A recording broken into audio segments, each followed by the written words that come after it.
안녕하세요. 미래를 설계하라 경제 잡박사정 고혜림입니다. 한 주의 중반 수요일입니다. 수요일도 우리 증시 기분 좋게 마무리가 된 것 같은데요. 두 분의 아나운서와 함께 경제 이야기 즐겁게 나눠보도록 하겠습니다. 오늘은 윤자빈, 황희서 아나운서와 함께합니다. 안녕하세요. 안녕하세요. 네, 그럼 간밤 미증시부터 분위기 체크하고 넘어가도록 하겠습니다. 계속해서 미국과 중국 간의 사이 면밀하게 살펴보는 투자자들의 시선이 모이고 있는 것 같은데요. 이번에는 좋은 분위기가 나타난 것 같습니다. 자세한 분위기 체크해 보도록 하겠습니다. 자빈 아나운서 전해주시죠. 네, 뉴욕 증시 3대 지수 모두 일제히 상승했습니다. 미국과 중국의 무역 협상 결과가 긍정적일 것이라는 기대감에 오른 것으로 풀이됩니다.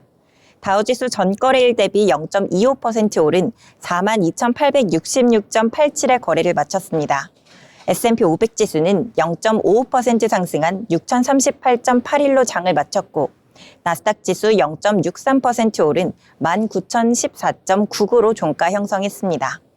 글로벌 이슈 함께 보면서 더 자세한 내용 풀어보시죠. 현지 시각으로 10일 영국 런던에서 2차 미중 무역 협상이 열렸습니다. 이번 협상에는 미국의 하워드 러트닉 상무장관이 참석했는데요. 러트닉 장관은 지난달 제네바에서 맺은 1차 합의를 이행하기 위한 프레임워크, 즉 실행틀을 마련했다고 밝혔습니다. 중국 매체들에 따르면 러트닉 장관은 기자들과 만나 1차 합의를 어떻게 실행에 옮길 것인지 논의했다고 전했습니다. 당시 1차 합의에서는 미중 간의 무역 긴장을 완화하기 위한 방안이 포함됐습니다. 특히 중국의 히토류 수출 통제와 미국의 기술 수출 제한을 푸는 문제가 핵심이었습니다. 이번 2차 협상에서는 이런 합의 내용들을 어떻게 실제로 실현할 것인지 구체적인 방법을 마련한 겁니다. 러트닉 장관은 양국 정상이 이번 실행안에 동의한다면 바로 시행이 가능하다고 설명했습니다. 이번 CPI 지표는 미중 무역 협상 결과에 함께 증시의 향방을 가를 중요한 변수로 떠오르고 있습니다. 특히 도널드 트럼프 대통령의 관세 정책이 인플레이션에 어떤 영향을 줬을지가 주목되고 있습니다. 시장에서는 5월 CPI 전월 대비 0.2% 상승을 예상하고 있습니다. 식료품과 에너지를 제외한 근원 CPI는 전월 대비 0.3%, 전년 동기 대비 2.9% 상승할 것으로 보입니다. 이 수치는 지난 4월보다 다소 높습니다. 즉 물가 상승세가 다시 빨라지고 있는 조짐을 보이는 겁니다. 이번 물가 보고서는 트럼프 대통령이 지난 4월 미국 해방일에 발표한 상호관세, 그 영향이 한 달 뒤에 어떻게 나타났는지를 보여주는 지표이기도 합니다. 차기 연준 의장 후보로 스콧 베센트 미국 재무장관이 검토되고 있다는 소식입니다. 현재 연준 의장은 제롬 파월이죠. 그의 임기는 내년 5월까지인데요.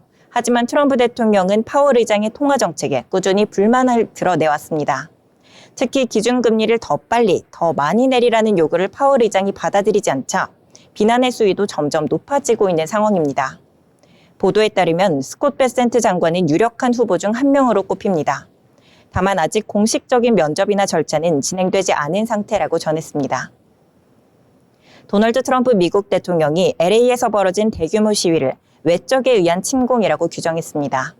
트럼프 대통령은 미국 도시가 외국의 적에게 침공당하는 것을 허용할 수 없다며 특히 캘리포니아 지역 시위에 대해 평화, 공공질서, 국가 주권에 대한 전면 공격이라고 주장했습니다. 또한 외국 깃발을 든 폭도들이 미국을 침공하고 있다라고도 표현했습니다. 트럼프 대통령은 캘리포니아 주재사와 LA시장을 강하게 비판했습니다. 무능하고 반란주의자들을 고용하고 있다라고도 말했습니다. 그리고 이들이 범죄 침입자들의 도시 점령을 돕고 있다라고 주장했습니다. 그는 이민 단속 요원들을 시위로부터 보호하기 위해 주 방위군과 해병대를 파견했다며 그 결정을 재차 옹호했습니다. 다음으로 히트맵 살펴보겠습니다. M7 기업은 마이크로소프트를 제외한 전 종목이 모두 상승했습니다. 특히 테슬라 5.67% 급등하며 최근 급락분을 상당 부분 만회하며 3거래일 연속 강세를 이어갔습니다. 반도체 종목도 강세였습니다. 미중 무역 협상에서 미국이 히토류의 안정적인 공급을 보장받고 반도체 기술 규제를 완화하는 방안이 추진된다는 소식에 오름세 보였습니다. 제약회사 인스메드는 폐동맥 고혈압 치료제에 대한 기대감으로 주가 28% 급등했습니다. 반면 식품회사 JM 스모커는 실적이 예상치를 밑돌면서 주가 15% 급락했습니다. 업종별로는 산업을 제외한 모든 업종이 상승했습니다. 이어서 주요 기업들 이슈도 함께 체크해 보시죠. 테슬라는 6월 12일부터 로보택시 서비스를 개시할 예정입니다. 테슬라는 초기 10대에서 20대 규모로 서비스를 시작합니다. 점차 운행이 안정되면 규모를 확대해 나갈 예정입니다. 현재 시범 운영 차량은 로보택시 로고가 부착된 모델 Y입니다. 이 차량 뒤에는 추적 차량이 따라붙는 형태로 안정성을 확보하고 있습니다. 또 트럼프 대통령은 최근 백악관 행사에서 머스크와 대화할 의향이 있다라고 말하며 우호적인 입장을 내놨습니다. 또한 자신이 3월에 구입한 테슬라 모델 S에 대해 팔 계획은 없다라고 밝혔습니다. 테슬라에 대한 신뢰를 간접적으로 표현한 것으로 해석됩니다. 다음 소식입니다. 구글이 일부 부서 직원을 대상으로 희망퇴직을 제안하고 있습니다. 이번 대상에는 지식 및 정보 부서들을 포함해 엔지니어링, 마케팅, 리서치, 커뮤니케이션 등 여러 핵심 부서가 포함됐습니다. 지식 및 정보 부서는 구글의 핵심이라고 할 수 있는 검색, 광고, 커머스 조직이 포함되어 있으며 무려 2만 명의 직원이 소속된 대형 조직입니다. 구글 측은 이번 퇴직 제안에 대해 더 집중된 업무 환경을 만들기 위한 조치라고 설명했습니다. 다만 희망퇴직 대상 인원은 구체적으로 공개되지 않았습니다. 구글은 이미 지난해 전 세계에서 약 12,000명을 감원한 바 있습니다. 구글 최고 재무 책임자는 AI 중심 전략에 따라 비용 절감이 핵심 과제라고 밝혔습니다. 다음 소식입니다. 메타가 자사 SNS 플랫폼 스레드에 새로운 기능을 도입합니다. 바로 DM 기능 테스트에 들어갔습니다. 이 소식은 마크 저커버그 메타 CEO가 직접 발표했는데요. 스레드는 기존 인스타그램과 분리된 독립적인 메시징 시스템을 갖추게 됩니다. 이는 스레드가 트위터, 현 X처럼 SNS 기능을 본격 강화하려는 전략으로 해석됩니다. 여성 사용자들 사이에선 우려의 목소리도 나오고 있습니다. 사생활 침해, 악성 메시지 등 다른 SNS에서 겪었던 문제들이 반복될 수 있다는 겁니다. 스레드는 기존의 비교적 안전한 공간으로 여겨져 왔기 때문에 이번 변화의 불안감을 느끼는 이용자들도 적지 않습니다. 다음 소식입니다. 애플이 무려 12년 만에 운영체제를 대대적으로 개편했습니다. 하지만 기대를 모았던 인공지능 AI 발표는 실망스러웠다는 평가가 나왔습니다. 애플은 현지 시간 9일 미국 캘리포니아 쿠퍼티노 본사에서 연례 개발자 행사 WWDC 2025를 열었는데요. 시장 반응은 차가웠습니다. 블룸버그의 마크 거먼 기자는 애플은 지금 AI에서 사실상 개비어, 즉 쉬어가는 중이다 라고 평가했고요. 포레스터 리서치의 토마슨 허슨 애널리스트는 신기한 기능은 있었지만 근본적인 변화는 아니다 라고 평했습니다. 여기에 트럼프 행정부의 스마트폰 관세 압박까지 겹치며 애플의 앞길이 그리 평탄하지만은 않아 보인다는 분석도 나오고 있습니다. 지금까지 미증시 마감 시황 전해드렸습니다. 네, 미증시와 더불어서 여러 가지 이슈들 알기 쉽게 정리를 해주셨습니다. 자, 일단 시장 투자자들의 주목하는 것은 이번에 나올 미국의 CPI 지수인데요. 이 5월의 근화 CPI 같은 경우에는 전월 대비 0.3% 상승할 것으로 예상이 되면서 4개월 만에 가장 큰 폭을 오를 것이다 라고 보고 있습니다. 만약에 예상보다 물가가 낮게 나온다면은요, 연준이 금리를 인하할 수도 있는 가능성이 더욱더 커지는 만큼 이 부분에 아주 크게 주목을 하고 있는 것 같습니다. 발표되는 지표까지 확인해 보시면 좋을 것 같습니다. 자, 그럼 이번에는 저희 기업에 대해서 알아볼 시간인데요. 희수 아나운서 어떤 기업일까요? 네. 여러분 혹시 좋아하는 가수 콘서트 다녀오신 적 있으신가요? 이렇게 콘서트를 가게 되면 누구보다 빠르게 굿즈를 사고 응원봉을 흔들고 또 공연장 안팎이 하나의 문화 현장이 되곤 하는데요. 이 모든 걸 가능하게 만드는 무대 위의 숨은 주역, 바로 오늘의 기업 YG 플러스입니다. YG 플러스는 1996년 11월에 설립돼서 엔터테인먼트 기반 콘텐츠 유통 전문 기업입니다. YG 엔터의 자회사이자 국내 음반 유통 점유율 1위를 차지하고 있는 기업으로 음반 음원 유통, 아티스트 MD 및 캐릭터 제작, 광고 대행 등 다방면으로 사업을 확장하고 있죠. 많은 분들이 YG라고 하면 블랙핑크, 지드래곤 같은 아티스트의 소속사만 떠오르기 쉬울 텐데요. 그래서 YG 엔터와 YG 플러스를 혼동하기 쉽습니다. YG 엔터는 콘텐츠 제작과 매니지먼트가 중심이라면 YG 플러스는 콘텐츠 유통과 2차 수익 창출에 집중합니다. 쉽게 말해서 YG 엔터가 음악을 만든다면 YG 플러스는 그 음악과 굿즈를 전 세계에 퍼뜨리는 역할을 하죠. 2025년 1분기 YG 엔터는 영업이익 흑자 전환과 함께 1,000억 원대 매출을 기록했다고 합니다. 그 중심엔 바로 YG 플러스의 실적이 있었는데요. 트레저의 미니 앨범 79만 장, 그리고 베이비몬스터의 첫 월드투어 MD 매출이 기대 이상의 성과를 내면서 YG 플러스는 흑자 전환에 성공했습니다. 다음으로 대표 사업도 살펴볼게요. 그게 두 가지가 있습니다. 하나는 음반 및 MD 유통인데요. YG 플러스는 단순 유통을 넘어서 아티스트의 세계관이 담긴 MD 상품을 기획하고 제작하고 있습니다. 특히 팬들의 소비가 단순 구매를 넘어서 하나의 콘텐츠로 이어질 수 있도록 설계했는데요.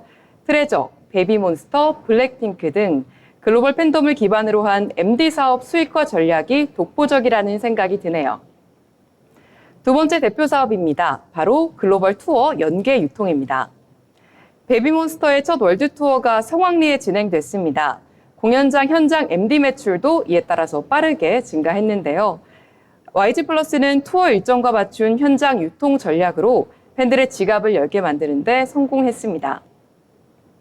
그리고 최근 한알령 해제의 기대감이 커지면서 YG 플러스의 미래 가치도 더욱 주목받고 있습니다. 블랙핑크 등 중국 내 팬덤이 강한 아티스트들을 기반으로 중화권 MD 유통 확대 가능성이 커지고 있는 상황인데요. 이른바 관세 무풍지대 전략으로 동남아, 중화권을 넘어선 글로벌 유통망을 더 넓혀나갈 수 있을 것으로 기대되고 있습니다. YG 플러스는 음반, 음원 유통뿐만이 아니라 MD, 캐릭터, 광고까지 아우르는 멀티 채널 수익 구조를 갖추고 있습니다. 특히 팬덤과 직결된 콘텐츠 유통은 경기 불황에도 비교적 안정적인 수익원으로 평가되고 있습니다. 또 한류 콘텐츠와 함께 중장기 성장성을 확보하고 있다는 평가가 나오고 있습니다. 이렇게 콘서트장에서 흔드는 응원봉부터 포토카드, 그리고 한정판 공식 굿즈까지 이제는 팬들의 취향을 넘어서 기업의 매출을 움직이는 힘이 되고 있습니다. 콘텐츠 유통의 실질적인 엔진, 지금까지 YG 플러스 살펴봤습니다. 네, 이렇게 YG 플러스에 대해서 알기 쉽게 정리를 해주셨습니다. 일단 주가 같은 경우에는 올해 들어서 꾸준히 우상향하는 그래프 그리고 있다는 점 참고해보시면 좋을 것 같네요. 자, 그러면 이번에는 저희 뉴스 살펴볼 시간인데요. 경제 뉴스들 알기 쉽게 또 모아오셨다고 합니다. 자, 그 내용 전해주시죠. 네, 오늘 신문에서 발췌한 기사를 전해드리는 뉴스 브리핑 시간입니다. 첫 번째 소식입니다. 영국 런던에서 미국과 중국이 고위급 무역회담을 진행했습니다. 첫날 협상을 마무리하고 10일 이틀째는 수출 통제 문제를 논의했습니다. 미국은 중국이 히토류 수출 제한을 완화하면 기술 수출 통제를 일부 해제할 의향을 보였습니다. 한 소식통은 트럼프 행정부가 반도체 설계 소프트웨어와 제트기 엔진 부품, 화학 및 원자력 소재 등 수출 통제 완화를 준비 중이라고 전했습니다.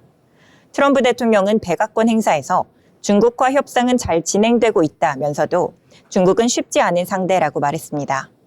파이낸셜 타임즈도 트럼프 대통령이 중국에 대한 반도체 수출 통제 완화를 검토 중이라고 보도했습니다. 백악관은 중국이 히토류 수출 속도를 높이는 데 합의하면 반도체 수출 제한 완화를 추진할 것이라고 밝혔습니다. 백악관 국가경제위원회 위원장은 CNBC와의 인터뷰에서 짧고 강한 악수를 나누는 회담이 될 것이라며 곧 수출 통제가 완화되고 히토류가 대량으로 공급될 것이라고 기대했습니다. 하지만 구체적으로 어떤 수출 통제가 완화될지는 아직 공개되지 않았습니다. 이번 협상은 지난달 제네바에서 양국이 체결한 무역 합의 이행 문제에서 시작됐습니다. 다음 소식입니다. 한국의 잠재 성장률 하락 속도가 OECD 국가 중 가장 빠르다는 진단이 나왔습니다. 한국은행이 10일 발표한 보고서에 따르면 잠재 성장률이 떨어지면서 분기별 역성장 가능성도 10년 전보다 3배 가까이 커졌습니다. 한은은 미국, 호주, 영국 등 잠재 성장률을 회복한 나라들을 사례를 참고해 한국도 구조개혁에 나서야 한다고 권고했습니다. 한은은 우리 경제의 빠른 기초 체력 저하와 체질 개선 필요성과 역성장 빈도 증가에 따른 경기 대응과 구조개혁 기뇨를 주제로 2개의 보고서를 냈습니다. 최근 30년간 한국의 잠재 성장률 하락폭은 6%포인트로 OECD 국가 중 가장 심각한 수준입니다. 한국의 잠재 성장률은 1994년 약 8%였지만 현재는 2%를 밑돌고 있습니다. 낙폭이 두 번째로 큰 칠레는 5.5%포인트 하락했고 일본은 1.8%포인트 감소했습니다. 잠재 성장률은 노동, 자본, 생산성 등을 활용해 물가를 자극하지 않고 달성할 수 있는 최대 성장률입니다. 즉 국가 경제의 기초 체력을 보여주는 지표입니다. 경제 규모가 커질수록 잠재 성장률이 떨어지는 건 일반적이지만 한국의 하락폭과 속도는 유독 가파른 편입니다. 2014년 4.6%였던 역성장 확률은 지난해 13.8%로 3배 가까이 올랐습니다. 경기에 따른 성장률 변동폭은 크지 않지만 잠재 성장률이 낮아져 마이너스 성장이 더 자주 나타나는 겁니다. 한은은 기업 투자 환경 개선과 혁신 기업 육성, 생산성 향상에 집중해야 한다고 강조했습니다. 또 출산율 제고와 외국 인력 활용 등 인구 감소 문제에 적극 대응할 필요가 있다고도 덧붙였습니다. 지속 가능한 성장을 위해서는 과감한 구조 개혁이 반드시 필요하다는 점도 분명히 했습니다. 다음 소식입니다. 최근 한 달 사이 국고채 금리가 크게 올랐습니다. 국채 가격은 반대로 하락했죠. 이재명 대통령 취임 이후 확장 재정 기조가 이어질 것으로 예상되면서 장기물을 중심으로 국채 발행이 급증할 것이라는 우려가 커졌습니다. 시장에서는 한국은행의 통화 정책도 이 같은 재정 확장 기조의 영향을 받을 것으로 보고 있습니다. 9일 서울 채권시장에서 10년 만기 국고채 금리는 연 2.867%의 거래를 마쳤습니다. 전날보다는 약간 내렸지만 한 달 전과 비교하면 상당히 높은 수준입니다. 지난 4월 말 10년 만기 금리는 연 2.563%였습니다. 현재 금리는 이보다 0.3%포인트 이상 높고 작년 말과 비슷한 수준입니다. 채권 금리가 오른 이유는 공급과 수요 문제 때문입니다. 새 정부가 20조에서 30조 원 규모의 추경 편성을 예고하면서 중장기물을 중심으로 금리가 올랐다는 분석입니다. 유진투자증권 애널리스트 김진아는 2년 연속 세수 결손이 발생해 국채를 발행하지 않고는 추경 편성이 어렵다고 말했습니다. 올해 1차 추경까지 확정된 국채 발행량은 약 207조 원입니다. 전년 대비 30% 이상 늘어난 규모입니다. 여기에 2차 추경이 약 35조 원 규모로 편성된다면 국채 발행량은 242조 원까지 늘어납니다.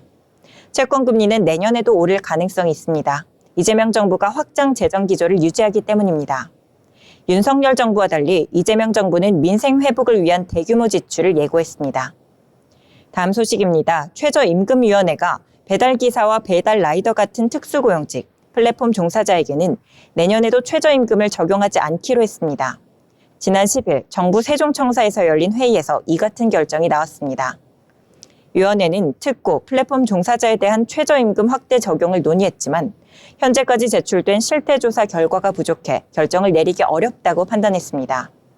이에 공익위원들은 고용노동부의 실태조사 결과를 요청했습니다.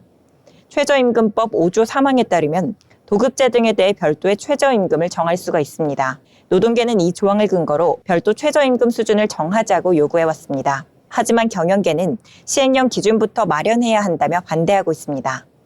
이날 회의에서는 도급제 노동자에게도 최저임금을 적용해야 한다는 노동계의 주장에 노사위원들이 의견을 나누기도 했습니다. 한국노총 정문주 연구원장은 특수고용, 플랫폼, 프리랜서 노동자도 최저임금법 적용 대상이라며 적극적 법 해석으로 보호 조치를 서둘러야 한다고 말했습니다. 민주노총 이미선 부위원장도 저임금 노동자에게 적정 임금을 주고 특고 노동자에게 최저임금 적용을 확대해야 한다고 했습니다. 반면 경영계 류기정 전무는 특고 노동자에게 별도 최저임금을 적용하는 것은 위원회의 권한 밖이라고 말했습니다. 한편 노사는 다음 회의부터 업종별 최저임금 차등 적용 문제를 본격적으로 논의할 예정입니다. 다음 소식입니다. 경기 침체 영향으로 실업급여 지급액이 4개월 연속 1조 원을 넘었습니다. 또한 구인 배수는 0.31을 기록하며 5월 기준으로 IMF 이후 가장 낮은 수치를 나타냈습니다. 고용노동부가 9일 발표한 5월 고용행정 통계에 따르면 고용보험 상시 가입자는 1,558만 명입니다. 작년 동월보다 18만 7천 명, 1.2% 증가한 수치입니다. 하지만 제조업과 건설업 고용 상황은 좋지 않습니다. 건설업 고용보험 가입자는 75만 4천 명으로 작년 동월보다 1만 9천 명 줄었습니다. 지난달 실업급여 지급자 수는 67만 명으로 작년보다 2만 4천 명 늘었습니다. 지급액은 1조 1,800억 원으로 3% 증가했습니다. 실업급여 지급액이 4개월 연속 1조 원을 넘은 건 코로나19가 심했던 2021년 8월 이후 처음입니다. 산업별로는 건설업에서 지급자가 12,300명 늘어 전체 증가분의 절반을 차지했습니다. 고용부 관계자는 제조업과 건설업의 경기 불확실성과 계절 요인이 실업급여 지급 증가에 영향을 줬다고 밝혔습니다. 또한 구직자는 늘고 일자리는 줄어드는 고용 미스매치 현상도 심화되고 있습니다. 지금까지 뉴스 브리핑 전해드렸습니다. 네, 여러 가지 뉴스들 정리를 해주셨습니다. 본 방송에서 제공하는 정보는 투자 판단을 위한 조언일 뿐 해당 종목의 가치, 상승과 하락에 대해서는 보장하지 않습니다.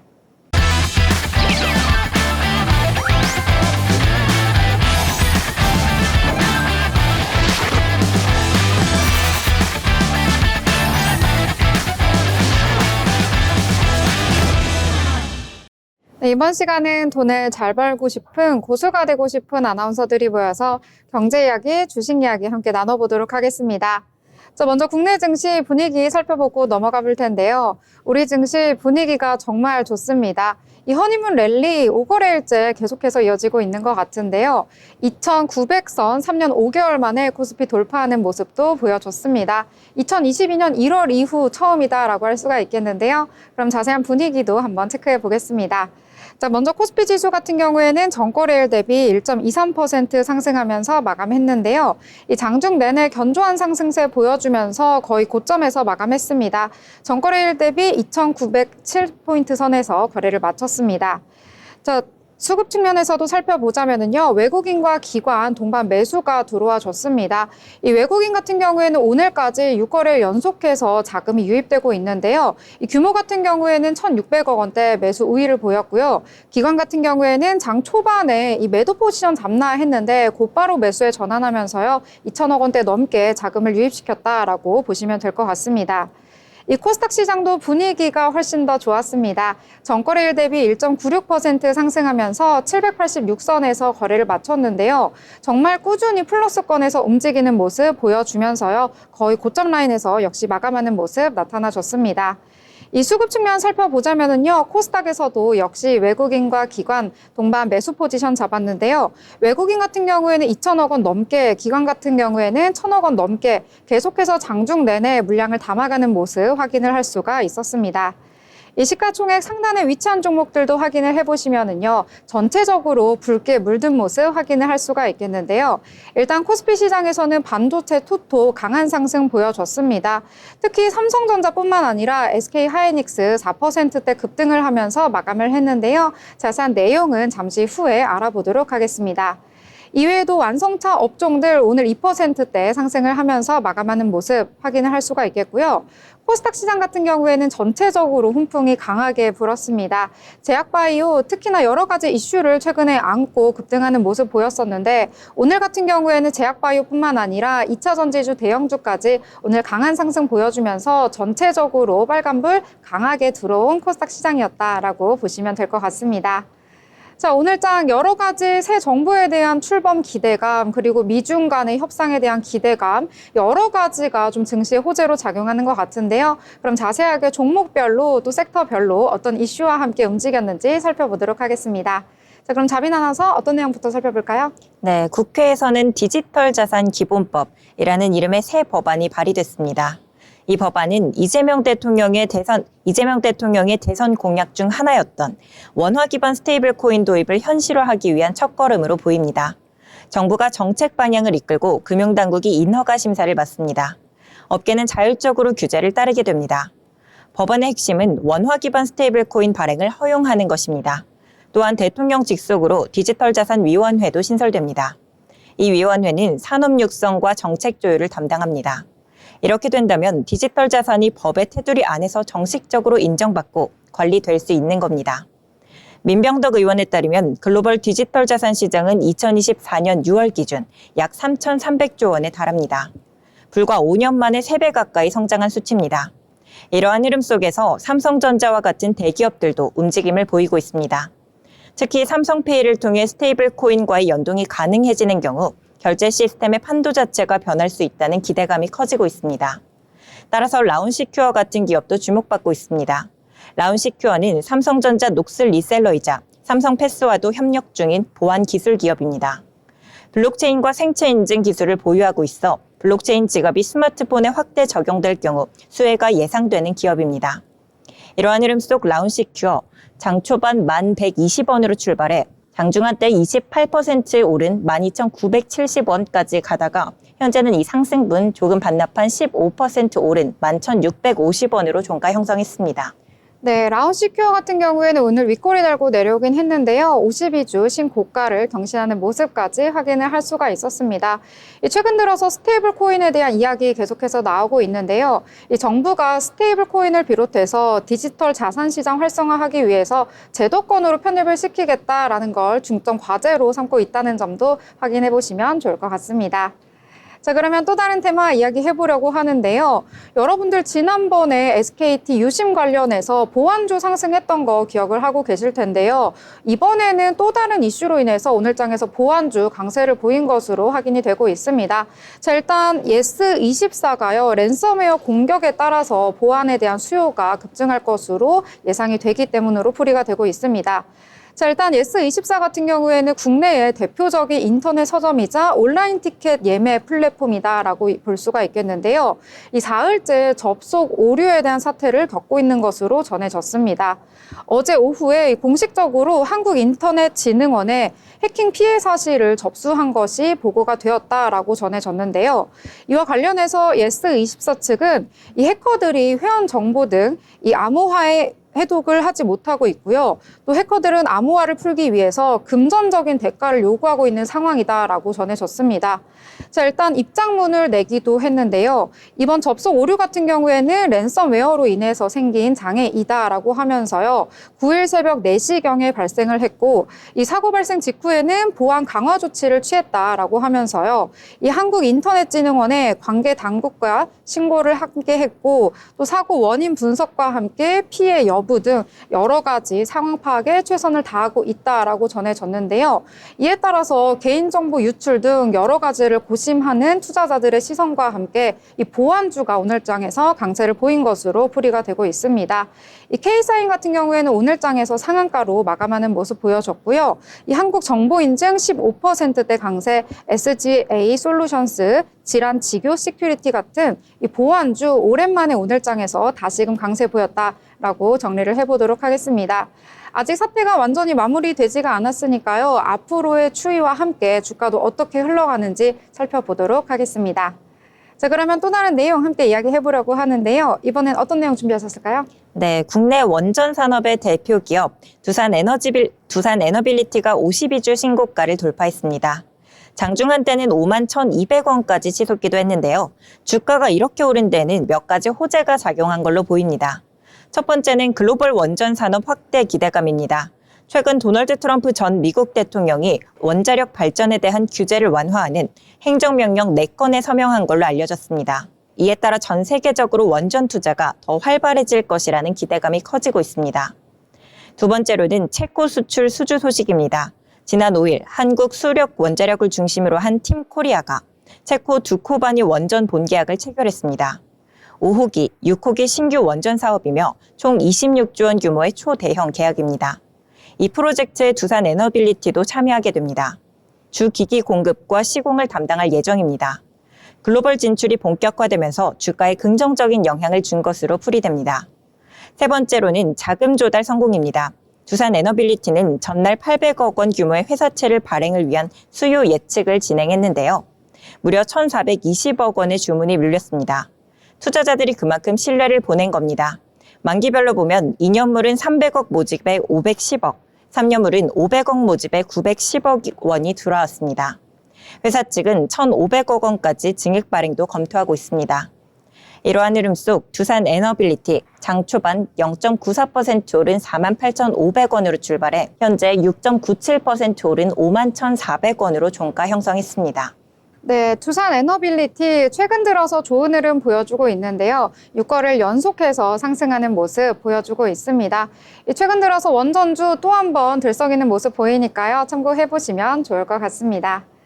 자, 이번에 또 다른 테마 함께 이야기 나눠보려고 하는데요. 이 오늘장에서 반도체주가 강세를 보여서 이야기 나눠보려고 합니다. 이 반도체주 일단 대형 사이즈의 이런 업종들이 크게 상승을 해주면서 지수 상승에 힘을 보태는 모습도 보여줬는데요. 일단 미국 쪽에서의 소식이 훈풍으로 작용한 것으로 풀이가 되고 있습니다. 자, 일단 뉴욕 증시에서 이 미국과 중국 간의 무역 협상이 진행되는 속에서 이 무역 합의에 대한 기대감 커지고 있는 것으로 보이고 있는데요. 이 3대 지수가 모두 상승을 했다고 말씀을 드렸었는데 특히 필라델피아 반도체 지수 급등을 하면서 마감을 했습니다. 특히 이 중에서도 TSMC 같은 경우에는 5월 달에 매출이 굉장히 호조를 보였다라는 소식 속에서 2.64% 상승하면서 마감하기도 했는데요. 이 TSMC 같은 경우에는 어제 2025년 5월 매출 보고서를 발표를 했습니다. 이 내용에는요, 이 매출이 지난해 같은 달 대비 39.6% 증가를 했다라고 내용을 담기도 했는데요. 이 TSMC 같은 경우에는 고성능 AI 반도체 수요가 급증을 하면서 매번 실적을 경신하고 있다라고 하면서요. 이 미국발 관세 또 글로벌 경기 침체 같은 여러 가지 악재가 있음에도 불구하고 AI 반도체를 중심으로 첨단 반도체 수요는 굉장히 굳건하다라고 하면서 수요는 굉장히 탄탄하다라는 결론을 내놨습니다. 자, 한편 이 하워드 러트니 귀국 상무장관이요. 이 영국에서 개최한 2차 고위급 무역 협상을 마치고 기자들과 여러 가지 이야기를 나눴는데 이 중국과 여러 가지로 좋은 분위기의 협상이 마무리됐다라고 전해진 것으로 풀이가 되고 있는데요. 이에 따라서 미중 간의 휘토류나 반도체 갈등은 일단락될 것으로 전해지고 있습니다. 자, 국내 장까지 이러한 분위기 고스란히 이어지면서요. 오늘장에서는 SK 하이닉스 이렇게 대형주임에도 불구하고 4%대 상승을 하면서 마감을 했고요. 한미반도체는 윗꼬리 조금 달고 내려오면서 3%대, DI는 8%대, HP, SP는 14%대 상승을 하면서 마감을 했다라고 보실 수가 있겠습니다. 이 반도체 대형주뿐만 아니라 그 하단에 있는 소부장 업종들까지 모두 상승을 했으니까요. 이 부분까지 체크해 보시면 좋을 것 같습니다. 자, 그러면 또 다른 내용들 함께 이야기 나눠보겠습니다. 자, 이번엔 어떤 종목일까요? 네, 올여름 코로나19 국내 재유행 가능성이 제기되면서 관련 종목에 매수세가 몰리고 있습니다. 수젠텍은 코로나 자가진단 키트를 만드는 기업입니다. 재유행 가능성이 언급되자 투자자들의 관심이 쏠린 겁니다. 파루는 장중한 때 무려 22.9% 상승, 그린생명과학, 더 바이오메드도 각각 13.2%, 7% 넘게 오르는 모습이었습니다. 모두 백신, 진단키트, 치료제 관련 기업입니다. 재유행 우려는 정부 발표에서 비롯됐습니다. 질병관리청은 전날 이달 하순부터 국내 감염자 수가 다시 증가할 가능성이 있다고 밝혔습니다. 현재 동남아, 중화권 지역에서 새로운 변이 바이러스가 퍼지고 있습니다. 이 바이러스는 국내에서도 점점 확산 중입니다. 2월에 처음 등장한 이후 점유율이 3월에는 3.5%, 4월에는 9.9%, 그리고 5월에는 31.4%까지 급증했습니다. 이러한 흐름 속 수젠텍, 장 초반 7,420원으로 출발해 현재 11.62% 오른 8,260원으로 종가 형성했습니다. 네, 코로나19 관련주 오늘장에서도 다시금 부각이 됐는데요. 특히 해외에서 지금 유행을 하고 있을 뿐만 아니라 여름철이 되면 국내까지도 확산될 수 있다라는 우려가 퍼진 것으로 풀이가 되고 있는데요. 수젠텍 같은 경우에는 오늘 윗꼬리 조금 달고 내려오긴 했는데요. 이 밖에도 파루라든지 그린생명과학, 더 바이오메드 같은 종목들도 오늘장에서 강세를 보였다라고 정리를 해보도록 하겠습니다. 자, 그러면 이번에는 저희 인물에 대해서 살펴볼 시간인데요. 자, 이번엔 어떤 인물 준비하셨을까요? 네, 전설적인 투자자 워렌 버핏 그리고 조지 소로스와 함께 제3대 세계 투자자로 불리는 인물이 있다고 합니다. 바로 오늘 소개할 짐 로저스인데요. 여러분들도 익숙하실 이름이죠. 로저스는 세계의 흐름을 꿰뚫는 통찰력으로 글로벌 시장을 선도해왔는데요. 그의 투자 철학과 인생 이야기 지금 바로 만나보시죠. 짐 로저스는 1942년도에 미국 메릴랜드에서 태어났으며 예일대와 옥스퍼드를 졸업한 엘리트 투자자입니다. 베트남전 참전 이후에는 월스트리트에서 커리어를 시작했는데요. 그리고 지금은 싱가포르에서 두 딸과 함께 거주하며 글로벌 경제를 전하고 있다고 합니다. 그는 68년도에 조지 소로스와 함께 퀀텀 펀드를 설립했는데요. 이후 10년간 4,200%라는 놀라운 수익률을 기록하면서 전 세계 주목을 받았습니다. 퀀텀 펀드는 초기에 어려움이 많았으며 특히 74년도 주식시장의 폭락으로 인해서 많은 손실을 기록하면서 위기를 겪기도 했고요. 또 나는 예일대 동기 중 가장 먼저 파산할 것 같다고 말하기도 했습니다. 하지만 이후 퀀텀 펀드는 부활에 성공하면서 역사적인 수익률을 기록했습니다. 로저스는 은퇴 후에도 가만히 있지 않았는데요. 세계 곳곳을 여행하면서 글로벌 시장을 피부로 체험했고요. 또 이후 원자재 투자에 집중해서 로저스 원자재 지수인 RICI를 만들었습니다. 로저스의 예언은 종종 논란을 일으키기도 했지만 그만큼 날카롭기도 했는데요. 2005년 저서에서 당시의 전통적 투자 방법과는 다르게도 원자재 투자가 최고의 투자 방법 중 하나라고 밝히기도 했습니다. 그리고 주식시장 버블의 문제가 부동산과 가계부채 때문이라고 일찍이 지적하기도 했습니다. 그는 아시아 시장의 성장성을 크게 강조하기도 했는데요. 21세기는 아시아, 특히 중국의 시대가 될 것이라며 일찍이 싱가포르로 이주했습니다. 중국은 의료 문제 등 실질적인 이유로 이주하지는 못했는데요. 다만 딸들에게는 중국어 교육을 여전히 시키고 있다고 합니다. 일본의 미래에 대해선 책을 집필할 정도로 부정적인 시각을 고수하고 있는데요. 반면 인도에 대해서는 최근 긍정적인 견해를 피력하고 있다고 합니다. 그는 여러 가지 투자 철학으로 명언을 만들었는데요. A successful investor does nothing most of the time. 그러니까 성공한 투자자는 대부분의 시간에 아무것도 하지 않는다고 말하기도 했습니다. 매번 움직이기보단 좋은 투자처를 기다리고 때가 왔을 때 과감히 투자하는 것이 그의 철학이라고 밝혔는데요. 특히 원자재, 농산물에 강한 확신을 가지고 있다고 말했습니다. 부의 흐름은 변한다. 유럽에서 미국으로, 그리고 이제는 아시아로. 짐 로저스는 이 한 줄로 미래를 설명하고 있습니다. 그의 투자 방식이 우리에게 전부 맞지는 않을 수도 있겠지만 글로벌 시장을 보는 시각과 사고의 깊이는 분명 배울 점이 있는 것 같습니다. 현재 우리가 겪고 있는 불확실성의 시대, 우리는 어떤 통찰로 세상을 바라봐야 할까요? 지금까지 투자자 짐 로저스 전해드렸습니다. 네, 짐 로저스 흥미롭게 이야기 들어봤습니다. 세계적으로 유명한 투자자니까요. 여러분들도 알아보면 좋을 것 같습니다. 자, 이번에는 저희 리포트 알아볼 시간인데요. 오늘은 어떤 내용 준비를 하셨을까요? 네, 대형마트 의무 휴업 관련해서 요즘 이야기가 참 많죠. 하나투자증권의 리포트입니다. 업계에 따르면 오세희 더불어민주당 의원은 공휴일 대형마트 의무 휴업을 강제하는 유통산업발전법 개정안을 추진하고 있습니다. 해당 법안은 현재 국회 소위원회를 통과했으며 조만간 본회의 상정을 앞두고 있습니다. 개정안은 현행 지자체장이 필요하다고 인정하는 경우 의무 휴업을 명할 수 있다는 조항을 명해야 한다라고 바꾸고 공휴일 중에서 지정하되 협의를 거쳐 변경 가능하다는 문구도 공휴일 중에서 지정해야 한다라고 수정하는 내용을 담고 있습니다. 법안이 현실화된다면 대형마트의 공휴일 영업이 원칙적으로 금지되면서 소비 부진과 경쟁 심화로 어려움을 겪는 유통업계에 또 다른 부담으로 작용할 수 있다는 우려가 나오고 있습니다. 이에 지난 10일 이마트와 롯데쇼핑의 주가가 각각 8.28%, 9.03% 폭락했습니다. 더불어민주당 오세희 의원이 전날 인터뷰에서 대형마트들이 법정 공휴일에만 휴업할 수 있도록 우리 당이 법안을 처리할 것이라며 일요일에 2번 쉬었다고 해서 꼭 적자를 보는 것은 아니다. 그건 그들의 입장이라고 언급하자 대형마트 기업들의 주가가 10% 가까이 떨어진 겁니다. 대형마트의 의무 휴업일 규정이 처음 도입된 건 지난 2012년입니다. 일요일에 대형마트가 문을 닫는 게 불편하다라는 소비자 불만이 끊이질 않고 대형마트가 휴업을 하면 인근 소상공인 매출도 감소하는 문제가 발생하면서 양상이 달라졌습니다. 2023년 대구를 시작으로 지자체들이 인근 상점, 재래시장 등 이에 당사자들 간의 협의를 거쳐 조례로 의무 휴업일을 공휴일에서 평일로 잇따라 전환했습니다. 하지만 민주당의 개정법 계획에는 반발이 있을 수밖에 없겠죠. 국민의힘 박수영 의원이 10일 민주당의 공휴일 대형마트 의무 휴업 추진을 두고 시대착오적 규제 강화라고 비판했습니다. 박 의원은 이날 원내대책회의에 참석해 지방자치단체에 부여했던 권한을 국회가 가지고 오고 있다라고 말했습니다.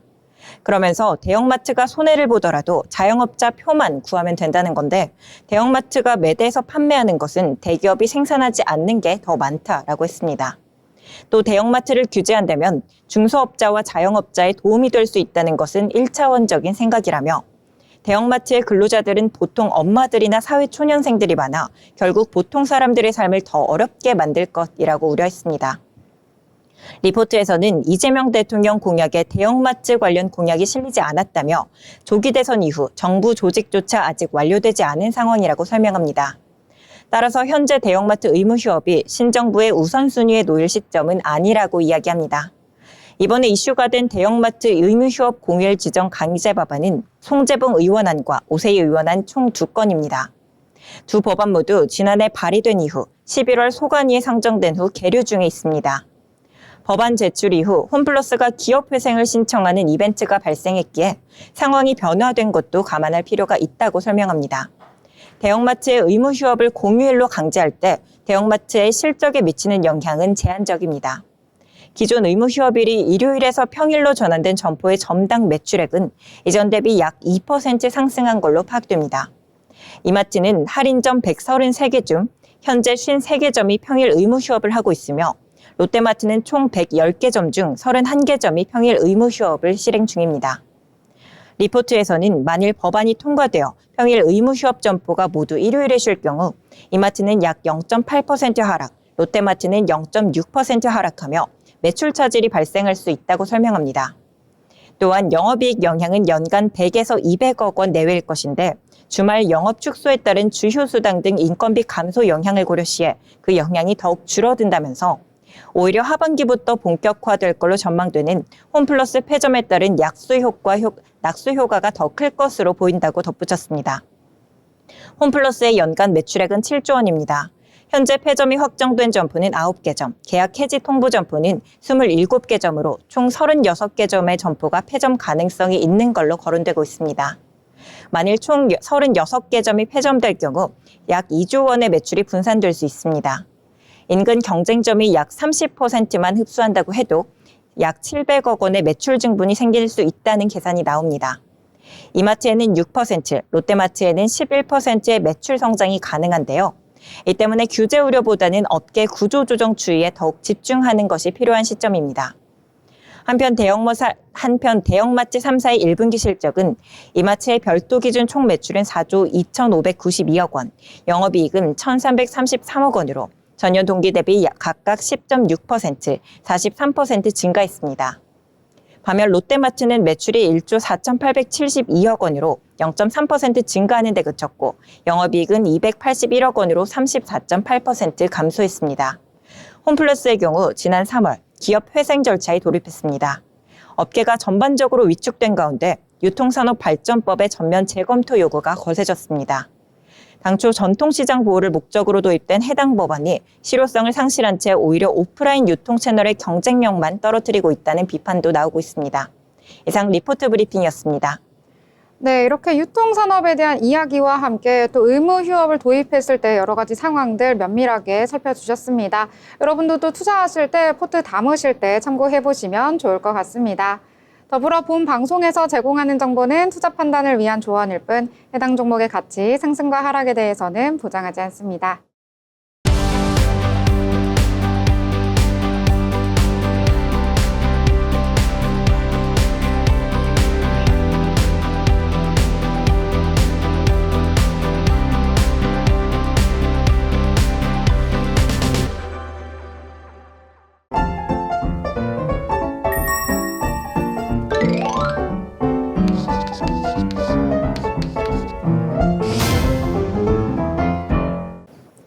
네, 오늘 장에 대해서 다양한 이야기들 나눠봤는데요. 이번에는 마무리 요약을 한번 해보도록 하겠습니다.